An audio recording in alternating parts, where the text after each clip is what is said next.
At alam mo ba partner, mainit ang ulo ng mga taga Davao City pag titingnan mo sa comments dahil may nangyari ngayong araw sa syudad. At kaugnay niyan, makikibalita tayo, makikipulso tayo sa isa po sa mga magaling na konsehal ng syudad ng Davao. Makakasama natin si Councilor Teco Campo ng Davao City 1st District. Konsehal, mayang gabi sir, si Admar, si MJ. Ngayon pong 10 oras na ng gabi, kita po tayo sa buong mundo. Good evening sir. Good evening, may gabi kayo nyo diha, MJ and Admar at sa lahat ng mga nakikinig at nanonood. Magandang gabi po sa inyo lahat. Opo, sir, kung babasahin po natin ang mga komento sa isang balita ngayon kung saan nandyan po pala ngayong araw ang Presidente Bongbong Marcos, mainit po ang ulo ng mga taga Davao. Bakit po, konsehal? Ano pong nangyari? Alam mo kasi, yung napanood natin yung interview niya, yung kanina may interview na lumabas sa kanya kanina na sinasabi niya na parang kanila daw yung project na yon. No? Yung nga, doon na medyo sumama ang loob ng mga taga Davao because alam naman talaga ng mga taga Davao na ang pasimuno talaga ng project na yan ay si no less than the former President Rodrigo Roa Duterte. Alam nyo, matagal na yan na dream ng ating dating Pangulo, Tatay Digong, na magkaroon ng Coastal Road. During pa yan sa naging mayor pa yan siya. Nung Coastal Road ay gagawin niya para guminhawa naman ang trapiko sa Davao City. So, yung Coastal Road na yan, dire-diretso hanggang sa may Arcastillo. At nalaman natin sa mga plano before, supposedly connected yan sana sa Samal Bridge. Ang problema lang, hindi nila ma-connect. So, dadaan pa ng Castillo, doon aakyat. So, ang mangyayari, kailangan natin ng tulay. Diyan na nga yung Bukana, pati yung doon sa may Santa Ana, sa may Santa Ana Wharf. Yung Bukana na tulay na yan, kung di ako nagkakamali, nasa media pa ako noon. Ito lang, just to set the record straight, ano? Mm-mm. Hindi naman natin tawag nito, talaga hindi man tayo nagsisinungaling dito. Sinasabi lang natin ang katotohanan para lang malaman din ng taong bayan. Kung di ako nagkakamali, 2020 ito eh. Hindi pa ako konsehal noon, nasa media pa ako noon. Napag-uusapan ito kasi ginagawa na yung Coastal Road at that time. So, ito na, kailangan ng parang i-connect yung Coastal Road doon sa Bukana area. So, if I'm not mistaken, mga around December yun or mga 2020 yun siya. Yung Chinese embassy, hindi ako Chinese embassy together with the DPWH, parang nagkaroon ng agreement, no? Parang binigyan ng grant kung nagkakamali. Grant ito eh, hindi naman ito pautang. Parang pagkaalam ko ha, correct me if I'm wrong, parang binigyan ng Chinese government, binigay yan ng Chinese government sa Davao City sa panahon ni Tatay Digong para gawin yung tulay na yan. No, kaya nga tuwang-tuwa tayo dahil sa wakas magkakaroon na tayo ng tulay diyan sa may Bukana at malaking alibyo yan no sa takbo ng trapiko sa Davao City. Ang medyo kinasasama lang ng loob natin is hindi man lang na-mention no. Ang sinasabi kasi niyang legasiya, part of the legacy is it should be part of the legacy of the former president, not of his legacy. With due respect to the president, hindi naman talaga kanya yan. No, hindi naman talaga nagkaroon lang, ginawa lang 'yan panahon ng kanyang administration maybe, but it doesn't mean that he was the one who started it. He was not the one who started the ball rolling, kung baga, so to speak. So hindi talaga siya kanya. Well, siya ang presidente ngayon, pwede niyang sabihin na sila ang nag-implement o sa panahon nila ginawa 'yan, pero to be honest to the people at alam naman siguro din niya 'yan na talagang tulong yan ng China, government ng China sa Davao City, panahon ni Tatay Digong as president. Ang nakakapagtaka lang MJ at Admar, wala akong nakita kanina, hinahanap ko ang mga kinatawa ng Chinese embassy kanina doon sa sinasabing inspeksyon. Kasi kung talagang binibigyan niya ng yung tawag nito weight no ang proyekto na yan, the proponents should be acknowledged no. Kasali diyan ang government ng China eh, sila nagbigay niyan eh, sila ang tumulong sa atin yan. So nagtataka kami kanina bakit wala ring kinatawan ang Chinese embassy doon. Parang bigay respeto lang sana no doon sa tumulong Actually, sa pagkakaalam ko talagang bigay yan ng Chinese government, pera ng China yan. Sa pagkakaalam ko ha, correct me if I'm wrong, no? So, yun ang sentimento ng mga kababayan. Hindi lang ako, marami. Kung basahin niyo yung mga comment, ang iba masama tayo ng loob, iba mga medyo masasakit pang sinasabi nila tungkol dun sa interview, no, with the president. So yun lang akin, MJ, na we just like to inform the public that it was the former President Rodrigo Duterte who started that. And nabuo yan noon. Nabuo yan. I think kung di ako kakamali, ang around $60 million, no? Yung ano na yan, yung project na yan, yung worth ng project na yan. MJ. Opo, 3.2 billion, sir, pesos ang In pesos. opo, In budget. pesos. At ginawa at no cost to the Philippine government, grant or Exactly. gift o regalo, no, ng Tama ng ka dyan. China. Tama yun. Regalo yun. Regalo. Opo, and not from a loan. So, walang repayment, wala ring interest, at hindi rin siya nakakadagdag sa national debt. Konsehal. Exactly. Apo. Kaya nga dun sumamahalo natin kasi bigay yun sa atin. Bigay sa mga tiga Davao. Okay naman ang presidente mag-inspection siya, pero naman kahit papaano, with due respect to the former president na pinakulong nila, dapat sana sabihin, actually, this is a legacy of the former president. Pero masakit siguro, hindi niya masabi siguro yun.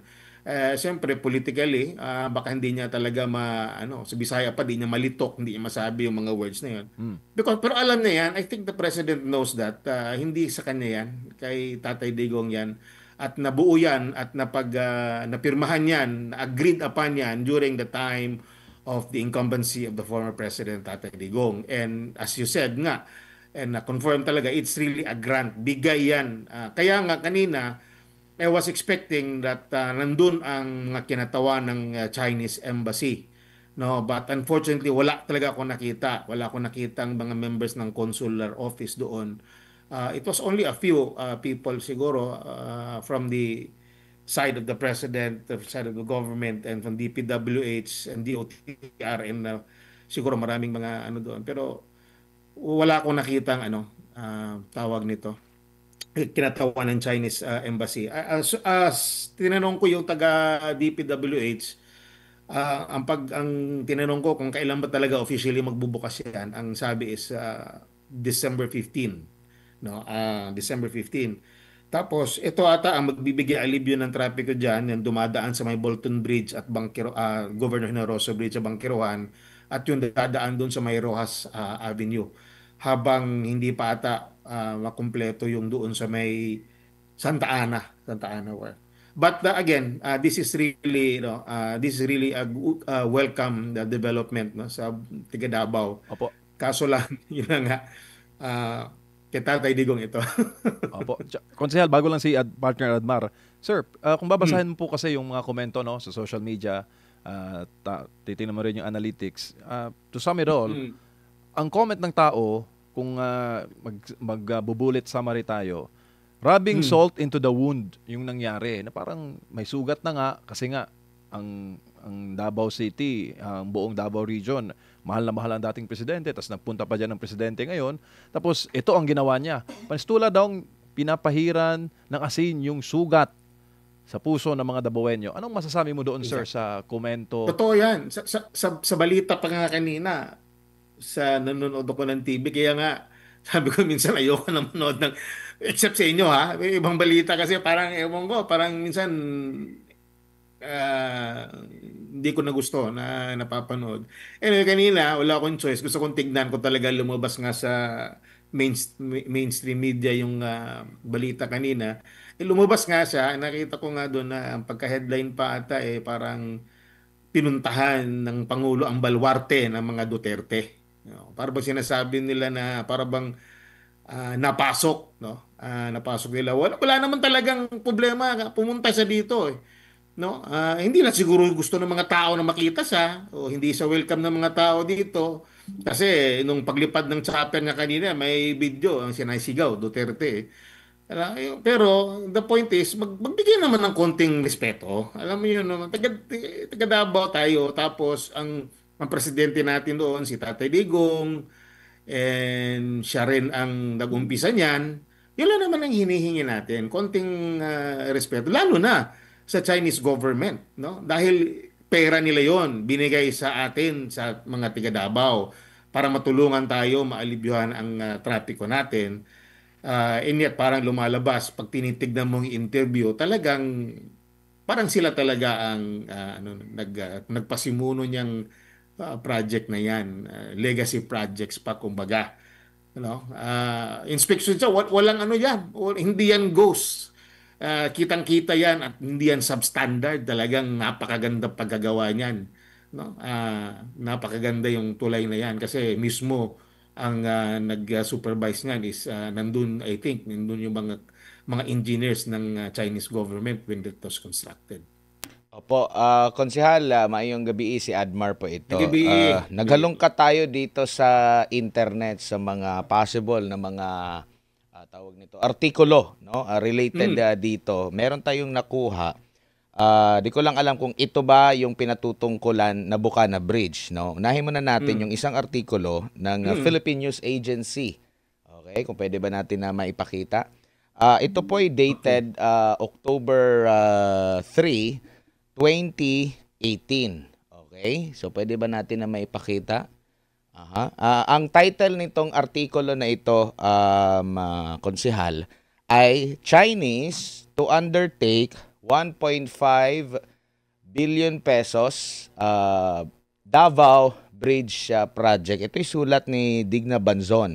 So, 2018 pa po ito. Pero ang kanyang source dito ay ang SOCA, okay, State of the City Address ng then Mayor Sara Duterte. Basahin ko lang yung artikulo. The Chinese will help build the city's 1.5 billion pesos Davao River Bridge Bukana project, one of the big ticket projects planned by Mayor Sara Duterte. Tingin niyo po, meron pa bang ibang bridge dyan? Itong Davao River Bukana, Davao River Bridge Bukana project, Konsehal? Or Klaro ito na yun? naman masyado yan. Klaro, wala na ibang Bukana Bridge dyan. Yan ang talaga yung nakasaad dyan sa artikulong yan. Yan ang pinag-uusapan natin. Wala nang ibang tulay dyan. Tapos, iba naman yun dun sa Santa Ana eh. Opo. Iba yan. Tapos, ito October 3, meron din tayong nakuha. Exchange of letters naman ito. Ang next natin ay pakita ay itong liham naman. Masyado lang maliit pero basahin ko lang. Ito naman ay may petsang November 20, 2018. Ang pamagat nito, ito'y nakuha ko sa judiciary.gov.ph e-library. Ang pamagat nito, exchange of letters on project of Davao River Bridge Project, Bukana. Okay? So, ang pinadalhan nito, ang nagpadala nito ay ang Chairman of China International Development Cooperation Agency, the People's Republic of China, pirmado ni Wang Xiaotao, at ito'y kanyang pinadala kay then Secretary of Public Works and Highways ng bansa or during Duterte administration, itong si Secretary ngayon ay Senador Mark Villar. So basahin ko lang yung ilan dito. Sa mga kataga, sabi dito, on behalf of the People's Republic of China, I have the honor to confirm that our two sides have, through friendly consultation, reached the following agreement. According to the consensus reached by the leaders of China and Philippines, the Chinese government agrees to help the Philippine government to implement the Davao River Bridge Project Bukana. The project includes the construction of bridges, roads, and related ancillary works. The total length of the route is about 1,340 meters, including 477-meter long bridge. So sinabi rin dito sa number 2 yung role ng Pilipinas. Kagaya po ng responsable ang Pilipinas for providing land for construction, demolition of buildings, resettlement, lahat, no? Tapos, ang side naman ng Chinese contractor, yun na. Sila yung magre-review the project investment based on feasibility study report, shall bear the project's construction cost, and survey, design, construction supervision fees within the investment cap. Chinese side shall also appoint the project management and so on and so forth. Ito po ay dated 2018. At ang mga proyekto naman natin, lalo na itong mga big ticket projects po, konsehal, hindi naman po ito na napag-isipan ni BBM ay 2022 diretso agad na i-implement. It so happen lang na ito'y na timing na abutan doon sa pag-uumpisa ng kanyang termino, doon din nag-umpisa yung project. Mahaba pa yung niyan nabagit nyo nga po, matagal na pala yung pinaplano, hindi naman yan kagaya ng insertion na mabilis na magko-construct agad ng flood control projects sa konsehal. Malinaw na malinaw itong mga artikulo na ito po. Opo. O yung nga yan ang hindi yan ang hindi ko maintindihan. Klaro naman talaga from the very start, it's really Tatay Digong's legacy. I don't see, I cannot fathom the reason why kanina yung interview niya, bakit niya sinasabi na parang kanila. The record shows, the documents have proven that it was during the time of the incumbency of the President Rodrigo Roa Duterte that was planned out and materialized.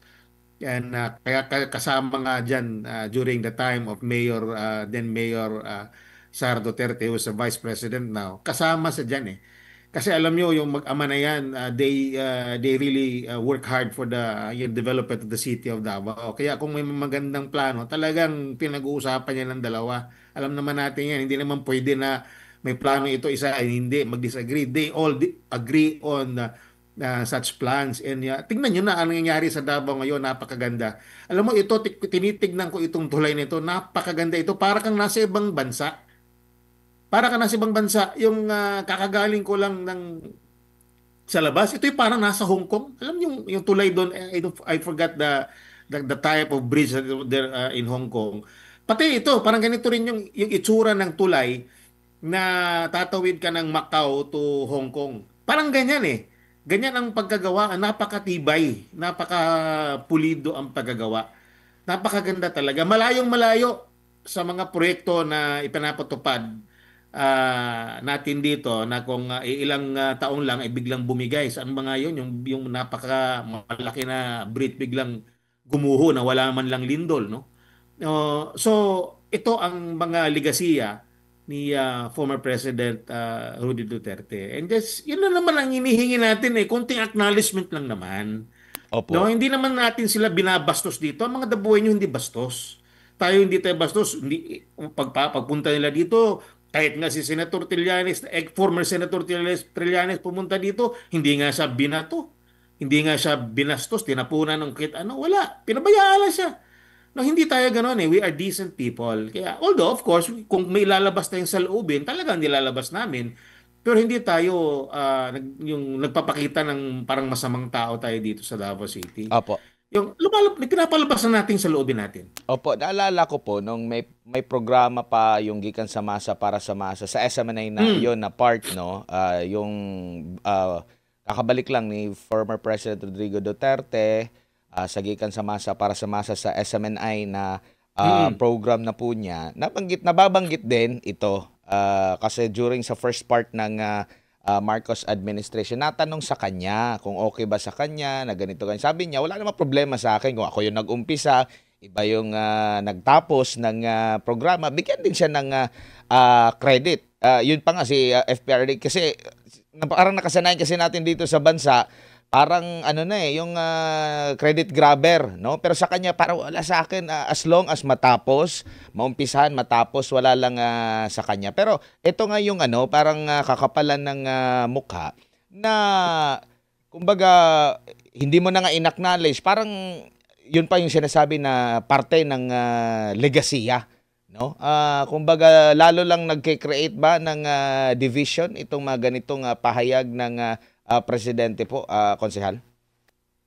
I just wish that he would really be honest, but be true to his words when he talks. But sometimes kasi alam mo naman minsan masyado siyang bulol, minsan di natin maintindihan yung sinasabi niya. I don't know what's causing that. Maybe your guess is good as mine. But yung the point of, nandito siya, tapos alam niya na inumpisahan. Sabihin na lang natin for the sake of argument that he can be part of it dahil sa panahon niya. Okay, sige, bigyan na lang natin na ganyan na natapos yan sa panahon niya. But he should also acknowledge the one who started it. Ganyan naman tayo, di ba? Even kami mga konsihal, like sabihin natin, ito, yung mga ginagawa natin mga ordinansa, no, naumpisahan ito ni Councilor Pilar Braga o naumpisahan ito ni Councilor ganito ganyan. No, ina-acknowledge natin tapos tayo ang nagpatuloy at natapos natin, naipasa natin. I-acknowledge natin kasi hindi naman talaga sariling effort natin, hindi tayo naghihirap diyan sa proyekto na 'yan. So dapat lang ma-acknowledge naman niya. Yun lang naman hinihingi ng taong bayan, ng mga taga Davao eh. I-acknowledge lang naman kasi hindi naman kay tatay talaga yan na pagmamayari. It's for the city of Davao.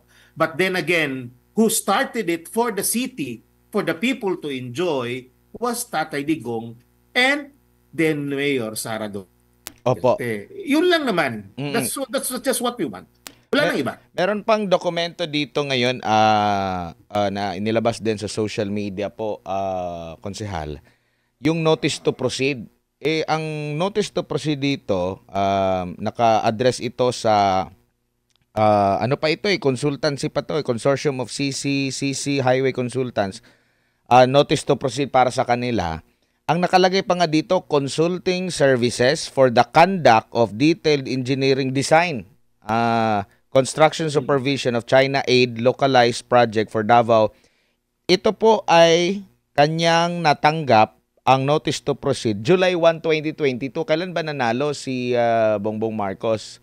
May, June, July, after ng 2 months. Alangan naman after ng naka-decide agad siya na gumawa nitong tulay na ito. Konsehal, no? So ito yung mga ebidensya ngayon. At tanong ko lang po, marami pa bang mga kagayang project na ganito dyan sa Davao? Kasi naririnig ko rin na meron ding hindi na pinunduhan ng national government kahit may counterpart mula sa foreign aid. Bakit hindi niya yun ipinagpatuloy din ng presidente ng Pilipinas ngayon? Meron talaga, and actually during my first term as a city councilor, yung nanalo yung unity team, nagpasa kaagad ako ng resolution urging the national government. I personally addressed that resolution, the council. Although ako wala ang nagpasa ng resolution, ako ang proponent ng resolution, but the whole council approved it. It was addressed to the president, asking the president to give assistance sa ating tinatawag na waste to energy project. Ito yung waste to energy project, panahon pa to ni Tatay Digong at sinundan na naging mayor pa si Tatay Digong, hanggang naging mayor din si Vice President Sara Duterte sa Davao City. So matagal na proseso itong waste to energy. So ano ang meron dito? Binigyan tayo ng grant ng Japanese government ng 3.5 billion pesos, hindi ako nagkakamali, kalahati. The cost of the project is around 7 billion. So nagbigay sila at that time was 2.5 lang, I think.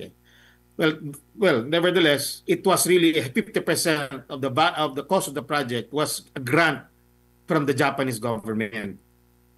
Bigay yon.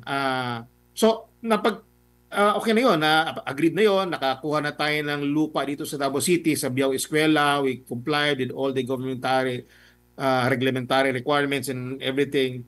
Napasa na comply na natin yon. So we are just waiting for the project to be implemented. As a matter of fact, pumunta pa kami ng Japan to take a look at their facilities there to make sure that it is safe for the Buenos, and it is really indeed safe for the Buenos.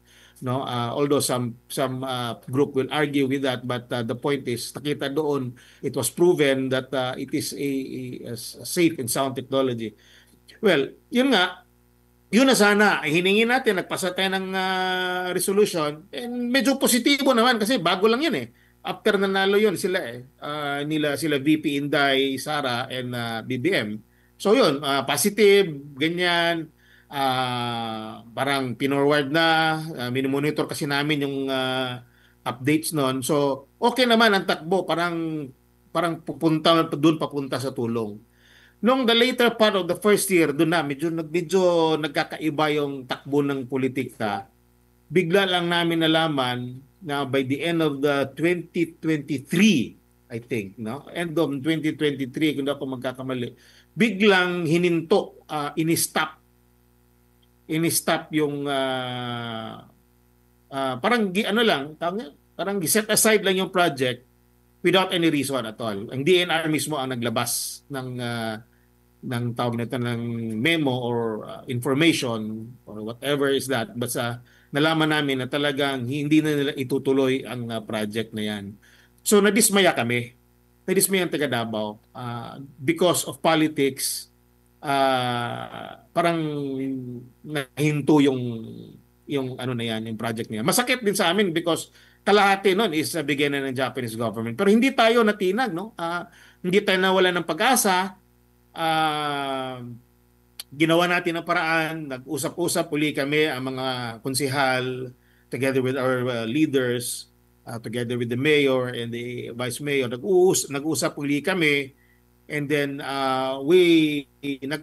nag-open up din uli ang Japanese government at nagsabi sa amin na kung ano ba, interesado pa ba kayo sa proyekto? At sinabi naman namin, oo naman, kailangan ng syudad dyan at meron kasi tayong pinirma ang memorandum of agreement between the Japanese government and Davao City. So, ang ginawa namin is nag-file uli ako ng resolution telling the Japanese government that the city of Davao is still interested with the waste to energy project. So kaya yon, yung waste to energy natin ngayon, ang Japanese government magkakandak uli sila ng feasibility study and I think they are going to help us. Parang ang mangyayari nila, parang sila na lang ata sila ang gagawa, sila ang gagastos, parang build, operate, transfer, partnership, parang gano'n. No? Ang detalye nito, ang full details nito is with the attorney Dwight Domingo. Kasi siya yung parang head ngayon ng waste to energy. So yan yon. So tinatanong ng tao, ano yung waste to energy na yan?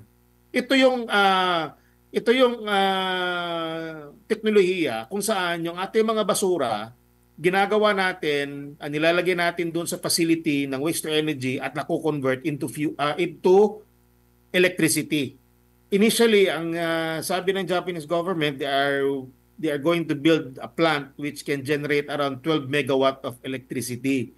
So, parang para tong biomass, parang biomass kung ang kategory nito, no, kung sa DOE, parang biomass ito kasi from basura going to facility, gagawin siyang kuryente.